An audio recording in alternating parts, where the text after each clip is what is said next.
तो वहीं जयराम महतो गिरिडीह लोकसभा क्षेत्र के लिए आज अपना नामांकन दाखिल करेंगे। आपको बता दें कि जेल मोड़ में वो जनसभा को भी संबोधित करेंगे। वहीं गिरिडीह लोकसभा सीट के लिए नामांकन करेंगे, नामांकन के बाद जनसभा करेंगे। और इसी के साथ आज लोकसभा चुनाव को लेकर जयराम महतो अपना नामांकन दाखिल करने जा रहे हैं। और अधिक जानकारी के लिए हमारी सहयोगी करिश्मा जुड़ी हुई है। करिश्मा, लोकसभा चुनाव के मद्देनजर गिरिडीह लोकसभा से जयराम महतो आज अपना नामांकन दाखिल करने जा रहे हैं, क्या कुछ जानकारी है? जी देखिए, गिरिडीह से जयराम महतो इस बार अपनी किस्मत आजमाएंगे, जिसको लेकर आज नॉमिनेशन फाइल करने के लिए खुद जयराम महतो जो आएंगे। देखिए अगर बात करें बीजेपी की ओर से, तो बीजेपी की ओर से भी कैंडिडेट जो है वो उतारा गया, यानी कि आजसू की ओर से सीपी चौधरी चुनावी मैदान में। और दूसरी ओर अगर हम लोग देखेंगे कांग्रेस की ओर से, तो कांग्रेस की ओर से भी या फिर झारखंड मुक्ति मोर्चा की ओर से मथुरा प्रसाद महतो जो है वो चुनावी मैदान में। तो दोनों ही पक्ष से जो प्रत्याशी है वो चुनावी मैदान में, और जयराम महतो इस बार अपनी किस्मत आजमाएंगे, क्योंकि इससे पहले लगातार वो आंदोलन करते हुए नजर आ रहे थे।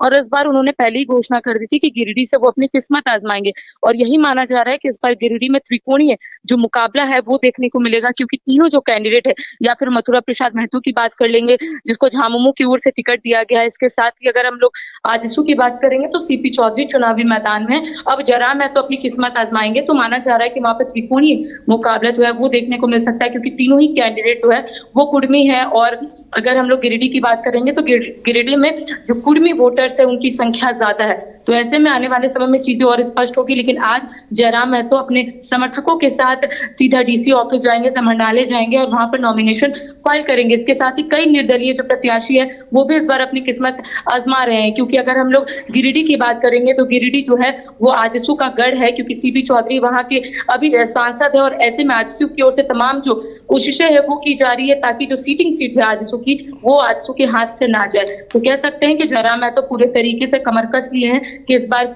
किस तरीके से लोगों के बीच जाना है, मुद्दे क्या क्या होंगे। क्योंकि अगर झारखंड की बात करेंगे तो झारखंड में कई ऐसे मुद्दे हैं जिसको लेकर प्रत्याशी जो है डोर टू डोर लोगों से मुलाकात करे। अब सवाल ये उठता है कि जयराम महतो क्या 1932 के साथ साथ अन्य जो मुद्दे को लेकर लगातार अपनी बात को रखते थे, क्या वही मुद्दे को लेकर वो जनता के बीच में जाएंगे, ये देखने वाली बात होगी। और आज ये भी बताया जा रहा है कि 11 बजे जयराम महतो नॉमिनेशन फाइल करेंगे।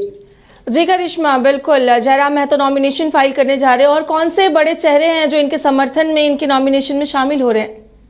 जी देखिए, बड़े चेहरे का अभी तक तो वैसा कोई लिस्ट नहीं आया है, लेकिन ये बताया जा रहा है कि जेबीकेएसएस जो जयराम महतो की पार्टी है उससे कई जो नेता है वो उनके जो नॉमिनेशन फाइल होगा उस वक्त पहुंचेंगे, क्योंकि यहाँ पर जयराम महतो अकेले अपनी पार्टी से चुनाव लड़ रहे हैं, ना वो इंडिया गठबंधन का समर्थन यहाँ पर मांग रहे, ना एनडीए का समर्थन मांग रहे।